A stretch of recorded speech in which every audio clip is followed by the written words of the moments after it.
Yo, what is going on, everybody? My friends, this particular article has so many red flags in it that I could kit out the whole entire Chinese military with flags. That's how many red flags this article has. The title of today's video is Daughters Warned Me. Mum fell in love with Toyboy who had, and I quote, the body of a god, but was left broke after losing £40,000 life savings. A British mum has been left penniless and stranded in the Dominican Republic after marrying a toy boy and losing her £40,000 life savings. Now, it's important to note that this was not her first marriage. Surprise, surprise. Stricken Claire Alcantara, 46, from Dudley, West Mids. Well, she puts the dud in Dudley, that is for sure. Struck up a cyber romance with Caribbean student Franklin Alcantara in 2003 after coming out of a messy divorce. Now, in case none of you saw the thumbnail and vomited up your breakfast, I'm going to show you what that looks like again. That's the two of them there. Looks like fun, right? For her.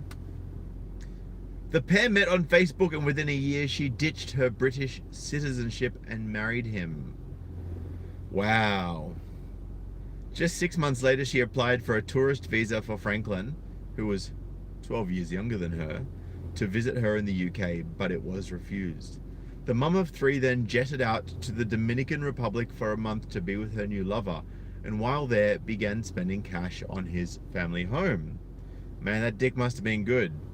She told the Mirror he was a good-looking and had... Sorry, when I say the Mirror, I mean the actual... I'm going to use this term loosely. Journalistic publication, The Mirror. She told the Mirror he was just good-looking and had the body of a god. Soon we were Skyping daily. I'd just come out of a terrible divorce, so it felt exciting. Notice that? Divorce. Felt. Bit of a common theme amongst these older ladies, if I may say so. I'm heartbroken and penniless. AKA, I have my feelings hurt, so give me money. Claire then returned to the UK and the couple decided to marry, but her bids to get him into Britain were constantly knocked back by immigration officials. Gee, it's almost like they realized that she's being suckered in by him, and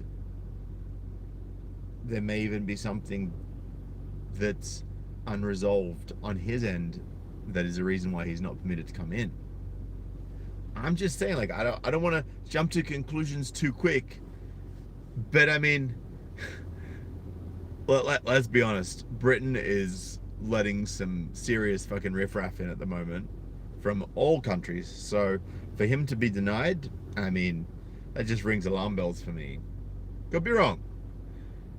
The former teaching assistant, so she... Bet she called herself a strong, independent woman as well. Then took drastic measure to be with her lover and decided to ditch her British citizenship for an Irish passport. This allowed her to get a spousal visa, as she was classified as an EU worker living in the UK. So she's manipulating the immigration system to get her way.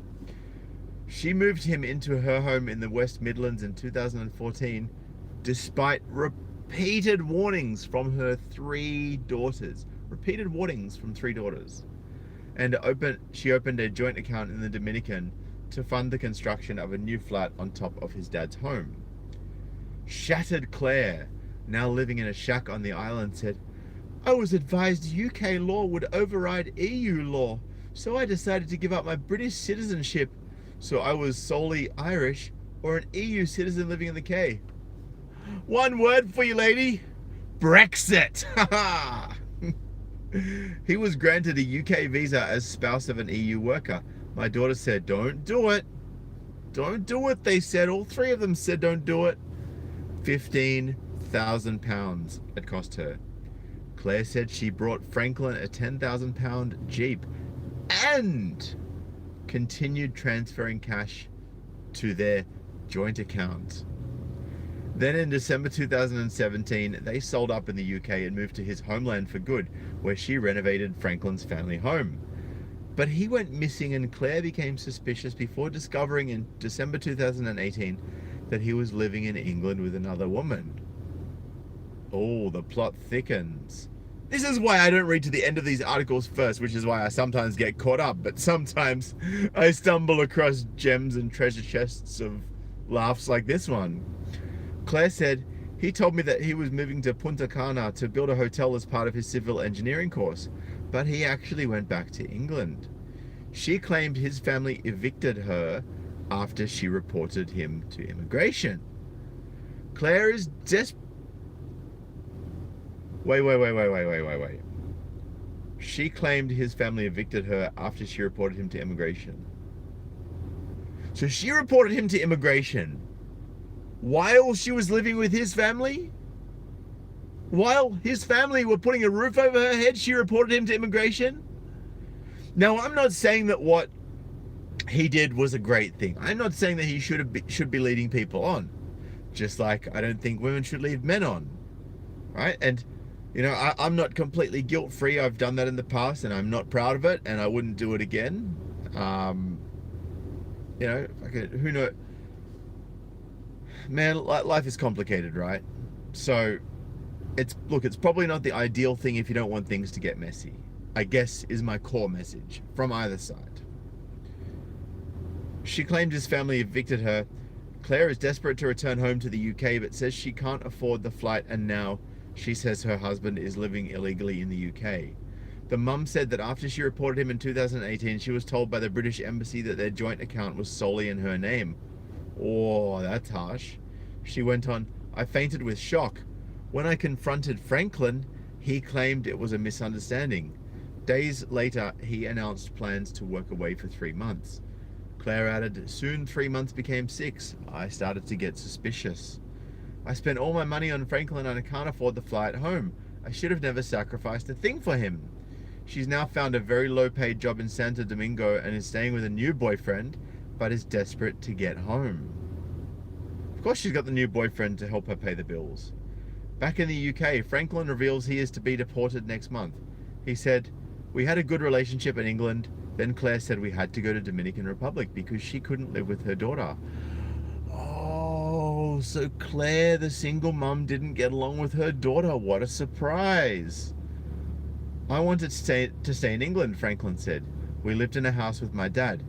She was the one that said, let's do the floor, the window bars, the paint. Oh, so he didn't make her spend that money on his home. She wanted to spend it because she wanted to live in a nicer house that was the way that she wanted it. So she wanted to change someone else's house to the way that was convenient for her. Starting to make a bit more sense now. See why I like to play these articles out?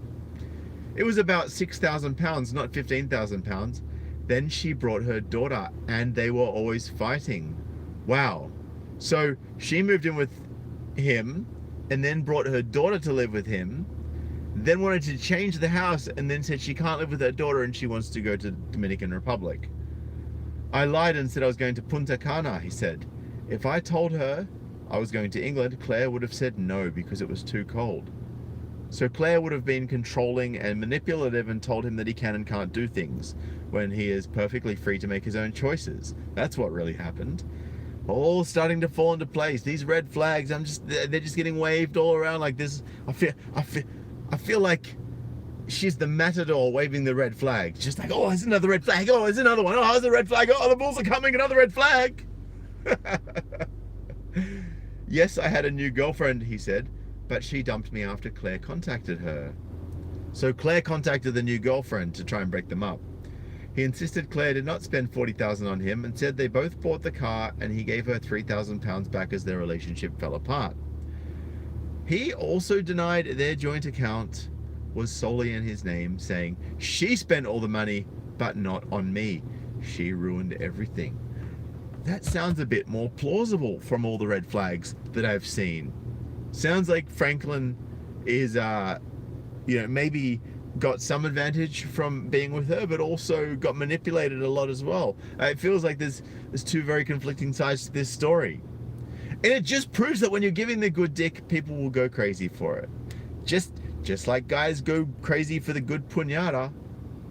For the good puñada. You know, that's puñada filled with sweets and treats. You know, that guys just go crazy for. They just want to keep hitting it, you know? They want to hit that puñada. Wow, why do I feel like I should have been Spanish? Anyway, I'm out of here, guys. I appreciate you. The article that I've shared with you is in the description below. Please share this video. Please like it and comment to get this trending. Let's get these red flags out to these guys that don't know what they are, so that they can become a matador too. Anyway, man, I appreciate you. I'm looking forward to speaking to all of you again. I've got to go off and collect my motorcycle, which I'm super excited about because I've missed riding that bad boy. As always, if you want to donate, links are in the description. But more importantly, please share this videos, and if you can, go to my community tab. There was a post I put up the other day seeking videos and screenshots and posts of women shaming men, saying you're not a man, you know, you're not fit to be a dad, you're pathetic, you're a loser, you're a deadbeat. I want examples of all of these things because I'm working on something killer that is going to completely shut down some feminist narratives and hopefully become a viral video. Anyway, guys, I'm out of here for now. I look forward to seeing you next time, but until then, peace.